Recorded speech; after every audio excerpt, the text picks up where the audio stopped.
ನಮಸ್ಕಾರ, ನೀವು ನೋಡ್ತಾ ಇದ್ದೀರಾ ಟಿವಿ ವಿಕ್ರಮ ವಿಶೇಷ ಕಾರ್ಯಕ್ರಮಕ್ಕೆ ಸ್ವಾಗತ. ನಾನು ಜೆಸಿಲ್ ಡಿಸೋಜ. ನೀವು ಇಲ್ಲಿ ತನಕ ಟಿವಿ ವಿಕ್ರಮವನ್ನ ಸಬ್ಸ್ಕ್ರೈಬ್ ಮಾಡದೇ ಇದ್ರೆ ತಕ್ಷಣ ಸಬ್ಸ್ಕ್ರೈಬ್ ಮಾಡಿ. ಈಗಷ್ಟೇ ಒಂದು ವಿಡಿಯೋವನ್ನ ನೋಡ್ತಾ ಇದ್ದೆ. ಮಾನ್ಯ ಉಪಮುಖ್ಯಮಂತ್ರಿಗಳಾದ ಡಿ.ಕೆ. ಶಿವಕುಮಾರ್ ಅವರ ಪುತ್ರಿ ತಮ್ಮ ಸೋಷಿಯಲ್ ಮೀಡಿಯಾದಲ್ಲಿ ಹಾಕಿಕೊಂಡಿರೋದು.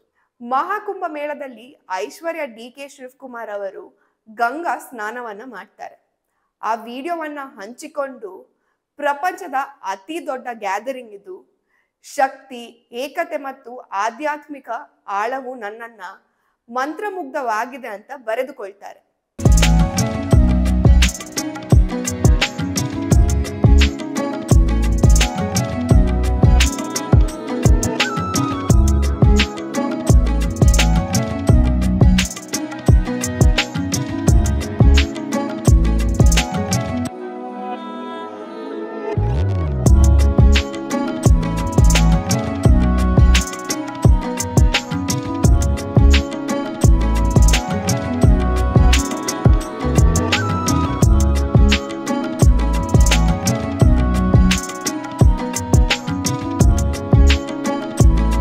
ಇದಕ್ಕೂ ಮುಂಚೆ ಡಿ.ಕೆ. ಶಿವಕುಮಾರ್ ಅವರು ಹೇಳಿದ್ರು, ನಮ್ಮ ಧರ್ಮ ನಮ್ಮ ನಂಬಿಕೆ ಇದೆ, ನಾನು ಕುಂಭಮೇಳಕ್ಕೆ ಹೋಗ್ತೀನಿ ಅಂತ.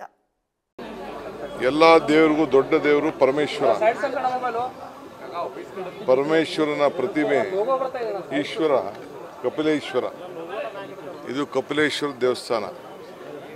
ಇದನ್ನು ದಕ್ಷಿಣ ಕಾಶಿ ಅಂತೇಳಿ ಕರೀತಾ ಇದ್ದಾರೆ.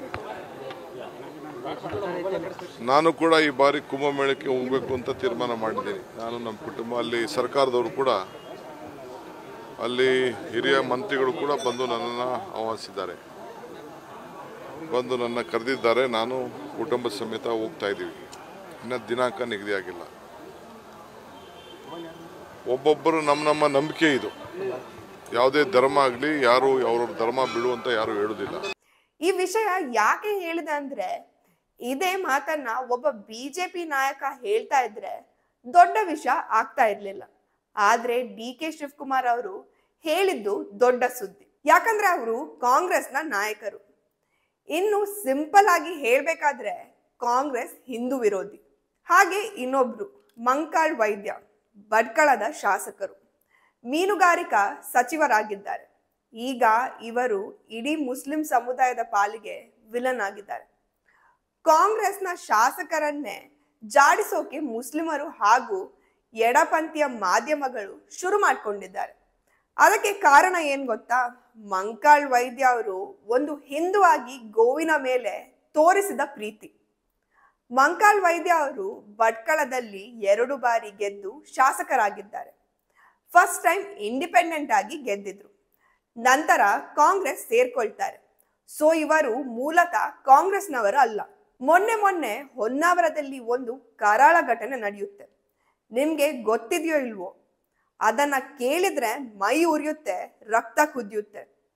ಹೊನ್ನಾವರ ತಾಲೂಕಿನ ಸಾಲಕೋಡಿನ ಕೊಂಡಾಕುಳಿಯಲ್ಲಿ ಜನವರಿ 18ನೇ ತಾರೀಕು ಬೆಟ್ಟಕ್ಕೆ ಮೇಲು ಹೋಗಿದ್ದ ಗಬ್ಬದ ಹಸುವಿನ ಕಾಲು ರುಂಡವನ್ನ ಕಡಿದು ಗರ್ಭದಲ್ಲಿ ಬೆಳೆಯುತ್ತಿದ್ದ ಆ ಕರುವಿನ ಭ್ರೂಣ ತೆಗೆದು ಹತ್ಯವನ್ನ ನಡೆಸ್ತಾರೆ. ಯಾರಾದ್ರೂ ಮಾನವೀಯತೆ, ಮನುಷ್ಯತ್ವ ಇದ್ದವರು ಅದನ್ನ ನೋಡಿದ್ರೆ ಆ ಪಾಪಿಗಳನ್ನ ಬಡಿದು ಹಾಕ್ಬೇಕಂತ ಅನ್ಸುತ್ತೆ. ಅಷ್ಟು ಕ್ರೂರವಾಗಿ ಆ ಪುಣ್ಯಕೋಟಿಯನ್ನ ಕೊಂದು ಹಾಕಿದ್ರು. ಬಾಂಧವರೇ ಆಯ್ಕೆ ಮಾಡಿದ ಸರ್ಕಾರದಿಂದ ಇನ್ನೇನು ಎಕ್ಸ್ಪೆಕ್ಟ್ ಮಾಡೋಕೆ ಸಾಧ್ಯ? ಇಂಥದ್ದನ್ನ ಮಾಡೋಕೆ ಅಲ್ವಾ ಅವರಿಗೆ ಮತ ಹಾಕಿದ್ದು? ಯಾವ ಕಾನೂನು ನಮಗೆ ಏನು ಮಾಡಲ್ಲ, ಎಲ್ಲ ನಮ್ಮವರೇ ಅಂತ ಧೈರ್ಯ ಅವರಿಗೆ. ಆದ್ರೆ ಮಿಸ್ ಆಗಿಯೋ ಅಥವಾ ಒಳಗಿದ್ದ ಹಿಂದೂ ಎದ್ದು ಬಂದಿದ್ದಾನೋ ಅಂತ ಗೊತ್ತಿಲ್ಲ. ಅದನ್ನ ಕಂಡು ಕಾಂಗ್ರೆಸ್ ಶಾಸಕ ಮಂಕಾಳ್ ವೈದ್ಯ ರೋಷವೇಷ ಆಗಿದ್ದಾರೆ. ನಾನು ಆಗಂದಾಗೆ SP ಅವರಿಗೆ ಹೇಳಿದೆ, ಇದು ಬಂದ್ ಆಗಬೇಕು. ಇದು ಯಾವುದೇ ಕಾರಣಕ್ಕೆ ನಡಿ ಕೂಡ್ದು. ಇದು ಅನ್ಯಾಯ. ಇದು ನಾವು ಪೂಜೆ ಮಾಡುವಂಥದ್ದು, ನಾವು ಭಾಳ ಪ್ರೀತಿಯಿಂದ ಸಾಕುವಂಥ ಪ್ರಾಣಿ. ಹಸುನ ಅದರ ಹಾಲು ಕುಡಿದು, ಅಥವಾ ಈಗೂ ಕುಡಿತಾ ಇದ್ದೇವೆ ನಾವು, ಕುಡಿದು ಬೆಳೆದಂಥವ್ರು. ನೇರವಾಗಿ ಹೇಳಿದ್ದೇನೆ ನಾನು ಪೊಲೀಸ್ ಇಲಾಖೆಯವರಿಗೆ, ಯಾರೇ ಇರಲಿ ಅವ್ರ ಮೇಲೆ ಕ್ರಮ ತಗೊಳ್ಳಿ. ಅವರು ಇವರು ಅಂದೇಳಿ ಮುಲೈಜ್ ನೋಡಬೇಡಿ.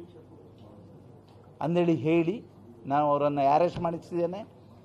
ಅದಕ್ಕೂ ಮುಂದೆ ಹೋಯಿತು. ನಾನು ಯಾಕೆ ಅಂದೇಳಿ ಕೇಳೋದಿಲ್ಲ, ಯಾಕೆ ಅಂದೇಳಿ ಹೇಳೋದಿಲ್ಲ. ಮತ್ತೊಂದು ನಡೀತದೆ ಅಂತ ಹೇಳಿದ್ರೆ ಹೇಳಿದ್ರೆ ತಪ್ಪಾಗ್ತದೇನೋ, ರೋಡಲ್ಲಿ ಸರ್ಕಲಲ್ಲಿ ನಿಲ್ಲಿಸಿ ಗುಂಡು ಹಾಕ್ಸ್ತೀನಿ. ಇನ್ಮೇಲೆ ಇಂಥದ್ದಾದರೆ ಸರ್ಕಲಲ್ಲಿ ನಿಲ್ಲಿಸಿ ಗುಂಡು ಹಾಕಿಸ್ತೀನಿ. ದುಡ್ಕೊಂಡು ತಿನ್ಬೇಕು. ಕೆಲಸ ಬೇಕಾದಷ್ಟಿದೆ ನಮ್ಮ ಜಿಲ್ಲೆಯಲ್ಲಿ. ನಾವು ಅಂಥವ್ರಿಗೆ ಸಪೋರ್ಟ್ ಮಾಡೋದಿಲ್ಲ ಯಾವುದೇ ಕಾರಣಕ್ಕೆ. ಇದು BJP ಸರ್ಕಾರ ಇದ್ದವಾಗೂ ನಡೆದಿದೆ. ಯಾವ ಸರ್ಕಾರ ಇದ್ದವಾಗ ನಡೀಲಿಲ್ಲ. ಕುಮಟಾದಲ್ಲೂ ನಡೆದಿದೆ. ಏನು ದಿನಕರ್ ಶೆಟ್ಟರ ಬಿಟ್ಟು ದಿನಕರ್ ಖಾನ್ ಆಗಿಬಿಟ್ರ ಅವರು? ಮುಖ್ಯಮಂತ್ರಿಗಳು ಬಂದಿಲ್ಲ ಏನು ಮಾಡ್ತಾರೆ? ಹೋಮ್ ಮಿನಿಸ್ಟರ್ ಬಂದು ಏನು ಮಾಡ್ತಾರೆ? ಅವ್ರೇನು ಸಪೋರ್ಟ್ ಮಾಡ್ತಾರಾ? ಸಪೋರ್ಟ್ ಮಾಡೋದಾದ್ರೆ ಹೇಗೆ FIR ಆಯಿತು, ಹೇಗೆ ಅರೆಸ್ಟ್ ಆಯಿತು? ಮತ್ತು ಈ ಕೋಪಕ್ಕೆ ಹೋದರೆ ಬೇರೆ ಆಗ್ತದೆ. ಮಾತಾಡುವಾಗಲೂ BJP ಅವರಾಗಲಿ ಯಾರೇ ಆಗಲಿ ಮಾತಾಡುವಾಗ ಸರಿಯಾಗಿ ಮಾತಾಡಬೇಕು. ನಾವೇನು ಮಾಡಿದ್ದಾರೆ ಅನ್ನೋದು ನೋಡಿ ಮಾತಾಡಬೇಕು. TV ಅವರು ಹಾಗೆ ಸುಮ್ಮನೆಲ್ಲಿದ್ದಾರೆ ರೀ. ಇಲಾಖೆ ಇರೋದು ಇದನ್ನು ಕಂಟ್ರೋಲ್ ಮಾಡಲಿಕ್ಕೆ. ಸರ್ಕಾರ ನಾನಿದ್ದೀನಿ, ನನ್ನ ಗಮನಕ್ಕೆ ಬಂದೇ ಎಲ್ಲ ಕ್ರಮ ತಗೊಂಡಿದ್ದಾರೆ. ಮತ್ತು ಕೆಲವರು ಇಲ್ಲ, ಅವ್ರ ಮೇಲೆ ಅವರನ್ನು ಈಗ ಸರ್ಚ್ ಮಾಡ್ತಾ ಇದ್ದಾರೆ. ಯಾವುದೇ ಮುಲಾಜಿಲ್ಲದೆ ಸರ್ಕಾರ ಯಾರೇ ಹೋಮ್ ಮಿನಿಸ್ಟರ್ ಇರ್ಬೋದು ಅಥವಾ ಮುಖ್ಯಮಂತ್ರಿಗಳಿರ್ಬೋದು ಯಾರಿಗೂ ಸಪೋರ್ಟ್ ಕೊಡೋದಿಲ್ಲ ಈ ವಿಷಯದಲ್ಲಿ. ಯಾರು ನಮ್ಮ ಸರ್ಕಾರನೇ ಗೋ ಸಾಕುವರ್. ಖಂಡಿತ ಈ ಮಾತು ಕೇಳಿದ ಮೇಲೆ ಮಂಕಾಳ್ ಅವರು ಕಾಂಗ್ರೆಸ್ ಶಾಸಕ ಅಂತ ಹೇಳೋದಕ್ಕೆ ಸಾಧ್ಯ ಇಲ್ಲ. ಭಟ್ಕಳದಂತಹ ಮುಸ್ಲಿಂ ಪ್ರಾಬಲ್ಯ ಇರುವ ಕ್ಷೇತ್ರದಲ್ಲಿ ಮಂಕಾಳ್ ಅವರು ಗೋ ಹತ್ಯೆ ಬಗ್ಗೆ ಧ್ವನಿ ಎತ್ತಿದ್ದಾರೆ. ಅದು ಕೂಡ ಗೋ ಹತ್ಯೆ ನಿಷೇಧ ಕಾನೂನನ್ನ ರದ್ದು ಮಾಡಬೇಕು ಅಂತ ಹೇಳುವ ಪಕ್ಷದಿಂದ ಇದ್ಕೊಂಡು.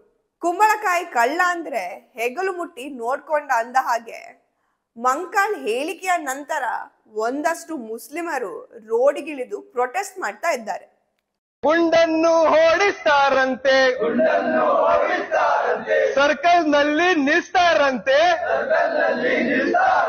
ಗುಂಡನ್ನು ಹೊಡಿಸ್ತಾರಂತೆ. ಯಾರು ಗೊತ್ತಾ ಹೇಳಿರೋದು? ಕಾಂಗ್ರೆಸ್ ಸರ್ಕಾರದ ಸಚಿವರು, ಶಾಸಕ ಮಂಕಾಳ್ ವೈದ್ಯರು. हेलो मिस्टर मंकाल वैद्य, करी है तुमने बात जो घटिया, गोली चलाने कहते हो तुम, जान लेने कहते हो तुम हो मिनिस्टर या हो शूटर, या हो RSS के लीडर. गोली चलाने कहते हो तुम, जान लेने कहते हो तुम हो मिनिस्टर या हो शूटर, या हो RSS के लीडर. संविधान पे खाई कसमें, भेदभाव न करेंगे इसमें. हेलो मिस्टर मंकाल वैद्य, देखा हमने चेहरा घटिया. ಇದು ಹೇಗಾಯ್ತು ಅಂದ್ರೆ, ನಮ್ಮಲ್ಲಿ ಯಾವ್ದಾದ್ರೂ ಅತ್ಯಾಚಾರ ಪ್ರಕರಣ ಅಥವಾ ಬರ್ಬರ ಹತ್ಯೆ ಆದಾಗ ಆರೋಪಿಯನ್ನ ಹೊಡೆದು ಹಾಕ್ಬೇಕು ಅಂತ ಶಾಪ ಹಾಕ್ತೀವಿ. ಆಗ ಯಾರೋ ಒಂದಷ್ಟು ಜನ ಅದಕ್ಕೆ ಪ್ರೊಟೆಸ್ಟ್ ಮಾಡಿದ್ರೆ ಹೇಗಿರುತ್ತೆ? ಹಿಂಗಾಯ್ತು ಈ ಕತೆ. ದುರಂತ ಅಂದ್ರೆ ಕಾಂಗ್ರೆಸ್ಸಿನ ಕೆಲ ನಾಯಕರು ಕೂಡ ಮಂಕಾಳ್ ಹೇಳಿಕೆಯನ್ನ ಖಂಡಿಸ್ತಾ ಇದ್ದಾರೆ. ನಿಜವಾಗಿ ಒಬ್ಬ ಹಿಂದುವಾಗಿ ಇಂತಹ ಸಿದ್ಧಾಂತದ ಪಕ್ಷದಲ್ಲಿ ಇನ್ನು ಉಳಿಬೇಕಾ ಮಂಕಾಳ್ ಅವ್ರೆ? ಯೋಚನೆ ಮಾಡಿ. ಟಿವಿ ವಿಕ್ರಮ, ದೇಶ ನಿಮ್ಮ ಕೈಯಲ್ಲಿ. ಈ ಕಾರ್ಯಕ್ರಮ ನಿಮಗೆ ಇಷ್ಟ ಆಗಿದ್ದಲ್ಲಿ ಲೈಕ್, ಶೇರ್ ಹಾಗೂ ಕಮೆಂಟ್ ಮಾಡಿ. ಟಿವಿ ವಿಕ್ರಮದ ಕಾರ್ಯಕ್ರಮಗಳನ್ನು ನಿರಂತರವಾಗಿ ವೀಕ್ಷಿಸಲು ಸಬ್ಸ್ಕ್ರೈಬ್ ಮಾಡಿ, ಬೆಲ್ ಐಕನ್ ಒತ್ತಿ.